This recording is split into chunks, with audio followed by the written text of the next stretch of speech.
queridos alunos do 4º ano da Rede Municipal de Ensino, como vocês estão? Eu espero que vocês estejam bem e com muita saúde. Bem, galerinha, chegamos ao final de mais um bimestre letivo e, nesta aula, faremos a revisão do componente curricular História. Vem comigo! Bem, galerinha, como a gente já estudou em aulas anteriores, nós vimos que no Brasil a escravidão durou mais de 300 anos. Durante esse longo tempo, as pessoas escravizadas eram a principal força de trabalho na economia brasileira.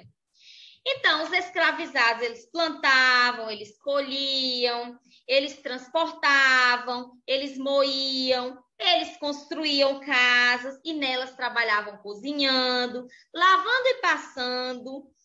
Bem, os escravizados, eles trabalhavam nas lavouras de cana-de-açúcar e também nas lavouras de café.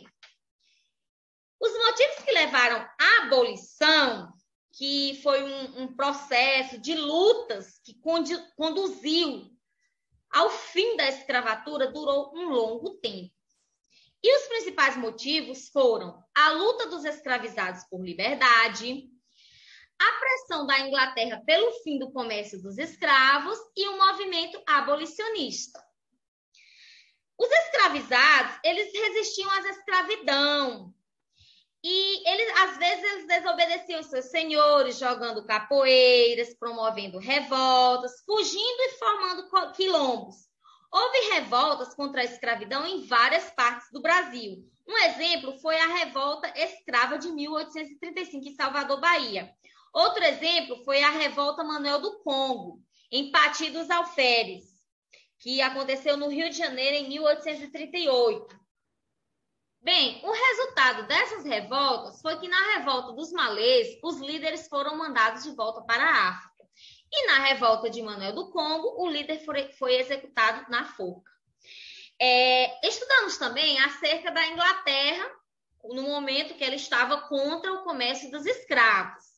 Que durante muito tempo a Inglaterra lucrou com a venda desses escravos, mas no início do século XIX, esse país passou a combater o comércio dos escravos no Brasil, por 2 motivos principais. O motivo 1 é que a Inglaterra queria implantar a venda de suas mercadorias e, para isso, a Inglaterra precisava de trabalhadores assalariados, já que os escravos eles não tinham dinheiro para comprar as mercadorias inglesas. E o motivo 2 é que uma parte das pessoas e dos políticos da Inglaterra opunha-se à escravidão por considerá-la desumana. Bem, cedendo às pressões da Inglaterra, o governo do imperador Dom Pedro II, ele aprovou em 1850 a Lei Eusébio de Queiroz, que essa lei ela proibia definitivamente o tráfico ultramarino de escravos africanos. E aí, com isso, o movimento abolicionista ganhou força em nosso país. E esse movimento abolicionista ele era liderado por pessoas livres que não se conformavam com a existência da escravidão. Eram jornalistas, engenheiros, advogados, escritores e também políticos. Vários deles haviam sido vítimas de preconceito racial, por serem de origem negra ou então por terem amigos negros. Então, em passeatas, comícios, artigos de jornal, livros, panfletos, eles pediam o fim da escravidão no Brasil, esse movimento abolicionista. Bom, estudamos também acerca da lei e a realidade. Além de toda a pressão da Inglaterra e a pressão interna pela abolição, muitos governos estrangeiros eles pediam que Dom Pedro II acabasse com a escravidão no Brasil. E para responder a essas pressões, o governo brasileiro ele aprovou as chamadas leis abolicionistas. Nós tivemos a lei do ventre livre, que era uma lei também conhecida como a Lei Rio Branco, foi uma lei promulgada em 28 de setembro de 1871, que considerava livre todos os filhos de mulheres escravas nascidos a partir da data da lei no Império do Brasil. Essa lei, ela dizia também que aos 8 anos a criança ficava sob a autoridade do senhor de sua mãe. Aí o fazendeiro escolhia, ou ele recebia do governo a quantidade de 600 mil réis e entregava o menor ou continuava usando os seus serviços até os 21 anos. Foi aprovada também a lei dos sexagenários, que libertava os escravos maiores de 60 anos. Declarava livre as pessoas com 60 anos e mais. Porém, como indenização, deveriam trabalhar gratuitamente mais 3 anos. Ou então seriam livres com 65 anos. E onde essas pessoas iriam arranjar emprego com essa idade? O destino dessas pessoas era perambular pelas estradas, pedindo comida ou pedindo ao Senhor para continuar trabalhando com ele, visto que as pessoas idosas não tinham mais como encontrar trabalho, eles não tinham mais aquela força que os jovens tinham, não é mesmo? Outra lei que foi aprovada no Brasil foi a Lei Áurea, que foi assinada pela princesa Isabel. Essa lei, ela extinguiu a escravidão no Brasil. A Lei Áurea, ela foi comemorada por todo o Brasil, com festas, comícios, campais, comícios que reuniam um grande número de pessoas. Só que quando terminou a festa, os libertos, eles perceberam que eles não tinham nenhum pedaço de terra para trabalhar, e muito menos emprego e moradia. E aí, o que era que aconteceu com essas pessoas? Tiveram que ficar à mercê, morar em casas impróprias. Enfim, essa Lei Áurea, o governo aprovou ela, mas não deu condições para que essas pessoas tivessem uma vida digna. E assim, os afrodescendentes, após essa libertação, muitos deles ainda continuaram trabalhando para ser senhores em troca de um pequeno salário. E a maioria deles foram para as cidades em busca de empregos. Porém, nas cidades, os padrões preferiam empregar os imigrantes europeus. E, diante disso, os libertos tiveram que aceitar os piores serviços e morar em cortiços e casas impróprias. Muitos poucos deles conseguiram melhorar de vida, mas foram muito poucos mesmo. E assim até hoje continua essa luta dos afrodescendentes, permeia até hoje essa desigualdade social em nosso país, infelizmente. Bem, galerinha, estudamos também acerca da Europa para a América, que em 1890, 1830, 50 milhões de pessoas deixaram a Europa e vieram para a América em busca de uma vida melhor.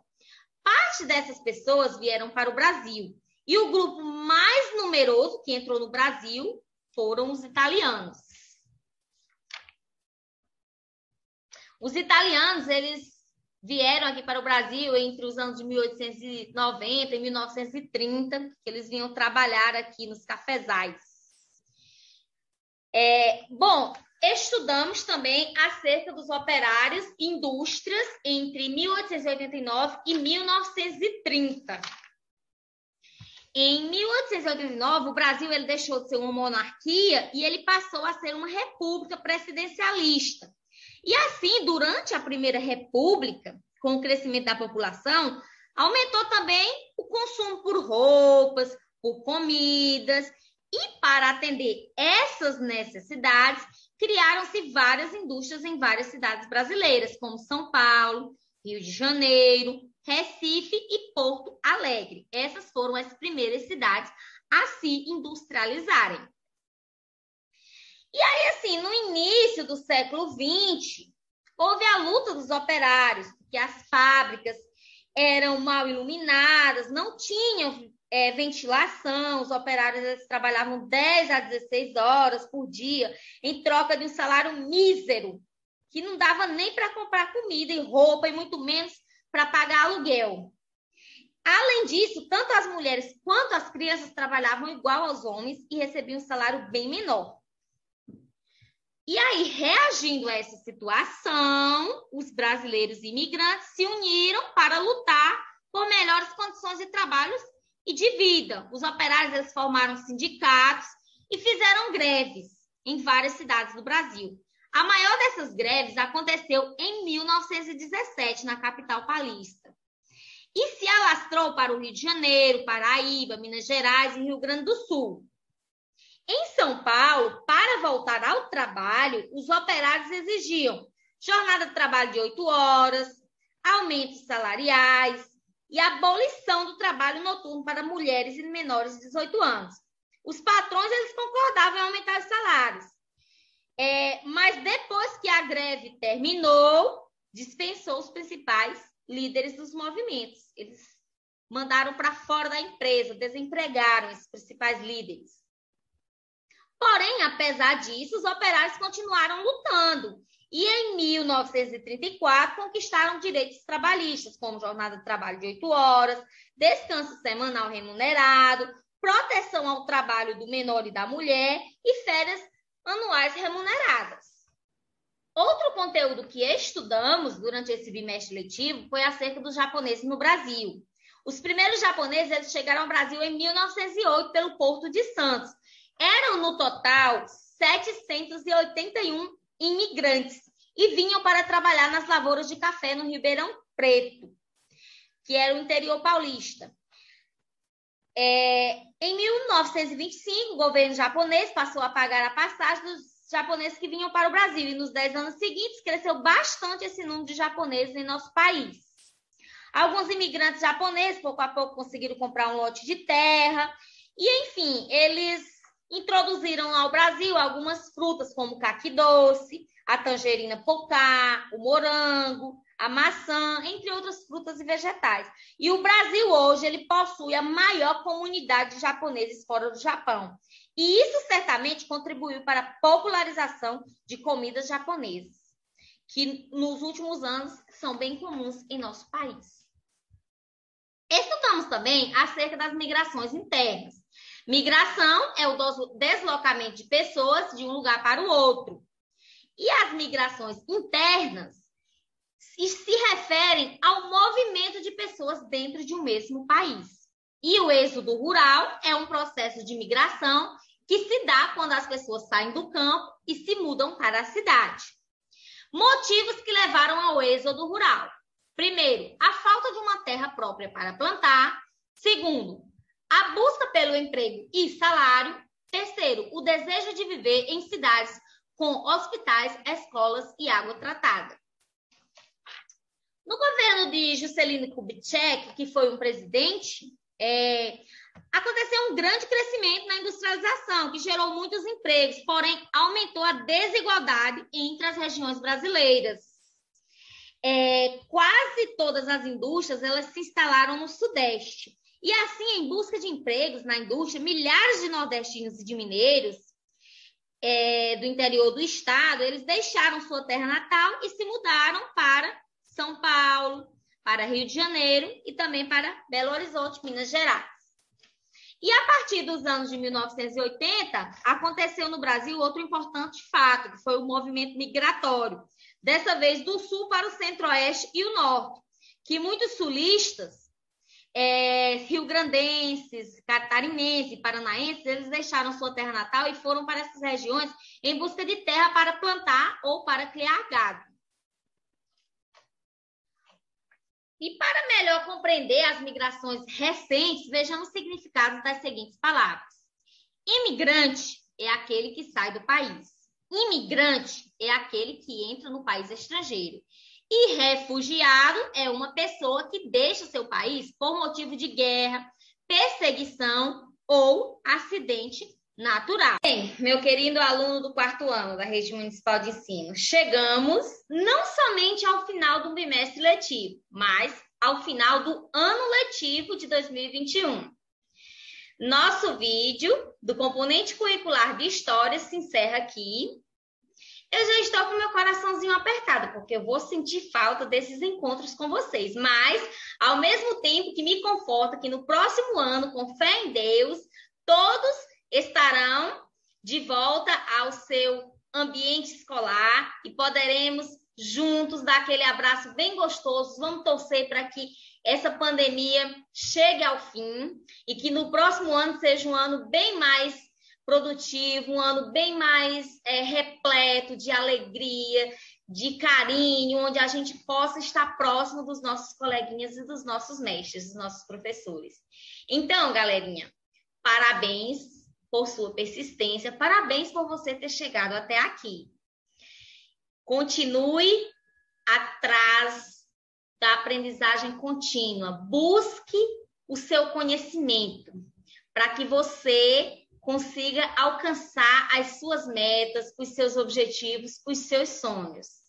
Então, o nosso vídeo do nosso componente curricular de história encerra aqui. Mas você ainda terá algumas semanas com o seu professor, onde o seu professor vai estar fazendo revisões, aplicando atividades com vocês, aplicando a avaliação. Então, realize as atividades propostas por ele, estude junto com ele, conforme suas orientações. E a tia Luzia deixa aqui um beijo e um abraço, ao tempo que eu agradeço por sua companhia nos nossos dias. Beijos e fiquem com Deus.